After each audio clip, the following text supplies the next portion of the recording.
ونشهد أن لا إله إلا الله وحده لا شريك له الذي لا ضد له ولا ند له ولا مثيل له ولا مشير له ونشهد أن سيدنا وسندنا وحبيبنا ومولانا محمدا عبده ورسوله الذي أرسله بالحق بشيرا ونذيرا وداعيا إلى الله بإذنه وسراجا وقمرا منيرا أما بعد فقد قال الله تعالى في كلامه المجيد وفي فرقانه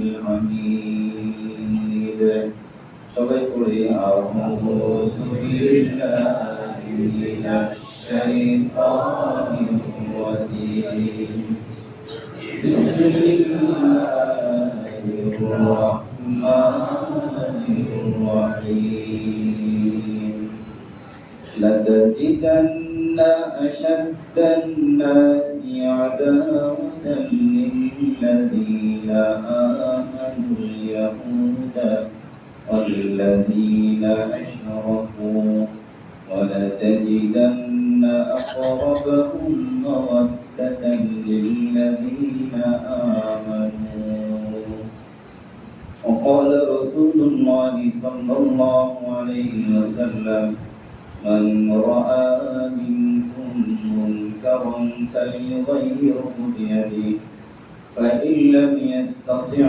فبلسانه وإن لم يستطع فبقلبه وذلك أضعف الإيمان أو كما قال عليه الصلاة والسلام تشرك لي اللهم صل على محمد وعلى آل محمد كما صليت على إبراهيم وعلى آل إبراهيم إنك حميد مجيد اللهم بارك على محمد وعلى آل محمد كما باركت على إبراهيم وعلى آل إبراهيم إنك حميد مجيد بلغ العلا بكماله لقد جاء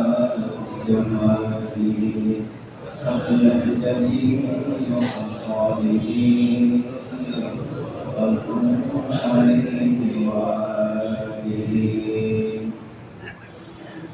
معزز محترم সম্মানিত মুসলিয়ান کرام সর্বপ্রথমে আল্লাহ রাব্বুল আলামিনের শুকরিয়া আদায় করি যিনি আমাদেরকে ভালোবেসে মহব্বত করে আজকের এই পবিত্র জুমার নামাজে শরীক হওয়ার তৌফিক দিয়েছেন সেই মহান আল্লাহ সুবহানাহু ওয়া তাআলার আলিশান দরবারে আদি দোয়া জবান দিয়ে দিল খুলে অন্তরের অন্তঃস্থল থেকে সবাই শুকরিয়া আদায় করি আলহামদুলিল্লাহ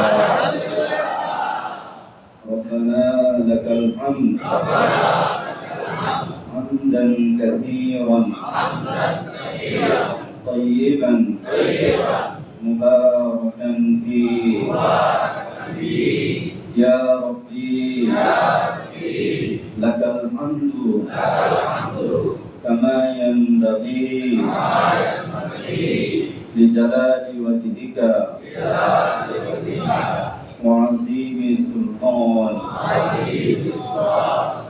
প্রশংসা করলাম কার সর্ব অবস্থায় সকল প্রশংসার একমাত্র মালিককে সাথে সাথে সবাই পড়ে নেই একবার সাল্লাল্লাহু আলাইহি ওয়াসাল্লাম আল্লাহ পাকের প্রশংসা এবং জনাব রাসূলুল্লাহ সাল্লাল্লাহু আলাইহি ওয়াসাল্লামের পরে অসংখ্য অভিনন্দন সালাম পেশ করছি।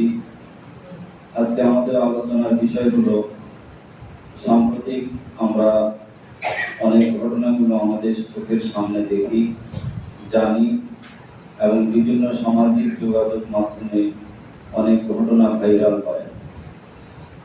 তো সর্ব অবস্থায় আমাদের সচেতন থাকতে হবে।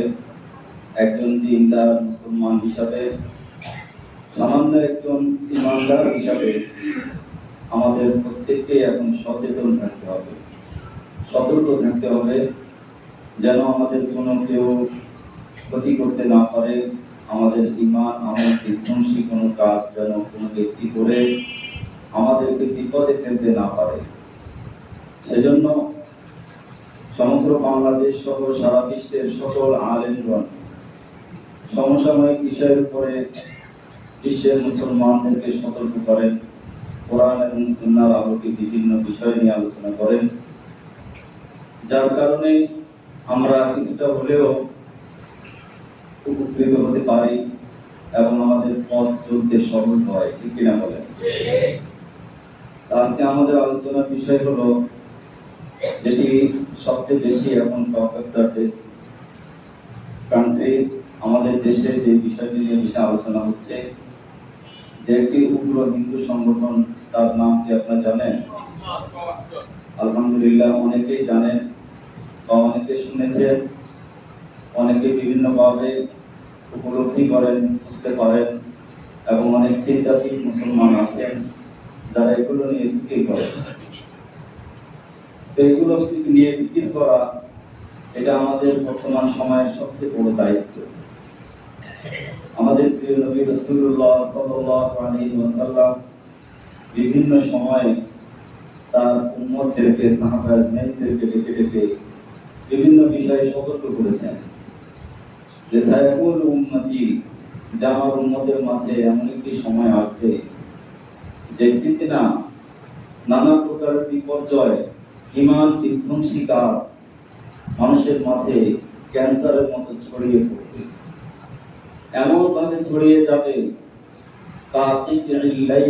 মুসলিম, অন্ধকার রাত যেমন দিনকে একেবারে সম্পূর্ণ গ্রাস করে দেয়। অমাবস্যার রাত যখন আসে, ঢাকা শহরে থাকলে বা শহরে থাকলে আমরা বুঝি না, কিন্তু যারা গ্রামে ছিলাম, রাতের অন্ধকারে যেদিন অমাবস্যা হয় সেদিন কোনো কিছু দেখা যায়? এরকম একটি একেবারে গভীর অন্ধকারাচ্ছন্ন ফিতনা মানুষকে চতুর্দিক থেকে গ্রেফতার করতে চায়, চতুর্দিক থেকে মানুষকে এভাবে অন্ধকার আচ্ছন্ন করে ফেলবে। নবীজি বলেন যে তখন এমন একটা অবস্থা হবে, ইউসবিহুর রাজুলু মুমিনান ওয়া ইউমসি কাফিরান, এক ব্যক্তি সকালে সে ঈমানদার অবস্থায় ঘুম থেকে জাগ্রত হবে, ওয়া ইউমসি কাফিরান, সন্ধ্যায় সে তার ঈমান বিধ্বংসী কাজের কারণে অথবা কোন একটি অপরাধ করার কারণে, গুনাহের কারণে অজান্তে সে সন্ধ্যায় কাফের হয়ে যাবে। ওয়া ইউমসির রাজুলু কাফিরান ওয়া ইউসবিহু মুমিনান, আবার কখনো কখনো সন্ধ্যায় সে ঈমানের কাজ করবে, ঈমান তার মজবুত থাকবে, রাতে এমন একটি কাজ করবে যার কারণে সকালবেলা সে আবার কাফের হয়ে যাবে। সেই পরিস্থিতি এখন চলছে। ঠিক কিনা বলেন? মানুষ ঈমানকে সামান্য একটু এক কাপ চায়ের বিনিময়ে বিক্রি করে দিবে। ঠিক না? সামান্য একটু বিনিময়ে তার ঈমান তার কাছে কোনো তুচ্ছ হয়ে যাবে, সামান্য।